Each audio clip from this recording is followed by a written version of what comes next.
These races come after some key primaries this week in these 5 states, and some of the night's biggest winners and losers from those races are members of the Democratic Socialists of America group, the largest socialist organization in the United States with more than 100,000 members and chapters in all 50 states. The co-chair of that group, Ashik Siddique, joins me right now. Ashik, thank you so much for your time, and we appreciate it. So, DSA candidates were on the ballot on Tuesday, I should say. 5 to be exact had endorsements from national DSA. What is your reaction to how those races ultimately played out? Yeah, thank you so much for having me. So these races in Michigan really show how millions of Michiganders have been feeling left out of the political system, barely scraping by while billionaires and war profiteers are cashing in from our government. So working class people all over the state and all over the country have been feeling left out of the Democratic Party and unrepresented by establishment politicians. So these victories by DSA North candidates and also non-DSA candidates who are aligned with goals like freezing rent and utility bills, shifting resources from militarism to public goods for everybody, things like Medicare for all, childcare for all, and abolishing ICE to protect our communities. This shows that there is a new tide rising all across the country from the left of the United States. And workers deserve more. And that's what we're showing all over Michigan and all over the country with these races. Ashik, I want to ask you about a Michigan House candidate, Will Lawrence, that's his name, and he says he is leaving DSA to unite the district. What is your response to that? Well, DSA is a member-led organization all over the country. We believe in democracy, small d, democratic practice, and we're the sum of what our members do all over the country to organize. So the important thing for us is that we are expanding the sense of what's possible in the United States. So some of the goals that I mentioned, things like healthcare for all, shifting resources from militarism to public goods for everybody, these are things we're organizing for, and we welcome working with anybody. So whether they're inside or outside DSA, we're out to organize for a majority in this country to show that these policies are popular, and we're going to organize to make them happen. But when it comes to those statewide elections, how do DSA candidates actually end up winning over independent candidates? I would point to some of the races that we just won in Michigan, and races like Donovan McKinney winning for Congress against Sri Thanedar. That was a very hard-fought race, and we have statewide campaigns coming up in Wisconsin next week, where our Wisconsin chapters are all united around Francesca Hung for governor. So more and more we're showing that we're competitive in places outside of deep blue districts, which have been strongholds for us. Where we show that the base of the Democratic Party wants the policies that we're standing for, but more and more we're showing that we're competitive as well. So we have our work cut out for us, but our members are organizing all over the country, and we're showing that this is what's popular, this is what people want, and we're knocking doors, we're having one-on-one conversations, and that's how we're able to surprise people at the polls.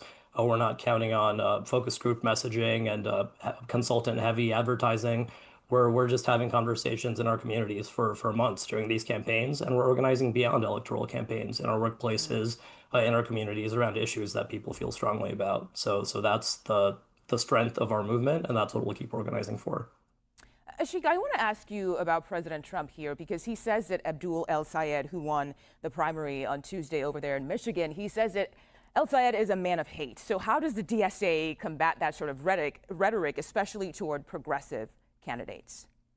Well, Abdul Sayed won this race for Senate by standing up for policies that handle the cost of living crisis that is enabled by Trump's government, that's enabled by people in leadership of both parties at the federal government and in states like Michigan.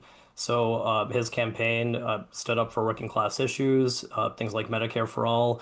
And that's why he won. It's a unifying message. It brings people together across differences, and that's what Democratic Socialist candidates have been standing for all over the country. We're uniting people across differences of race and religion and ethnicity or whatever it is that is often used by powerful people to divide us based on identity. We're bringing people together around shared interests that improve everyone's quality of life.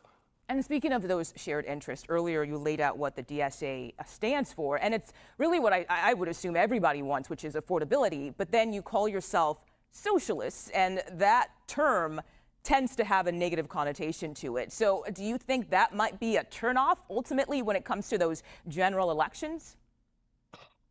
Right now in the United States, we're heading toward becoming the most unequal society in American history. Since the Mhm. Gilded Age over a century ago, inequality is higher than it's been in a very long time.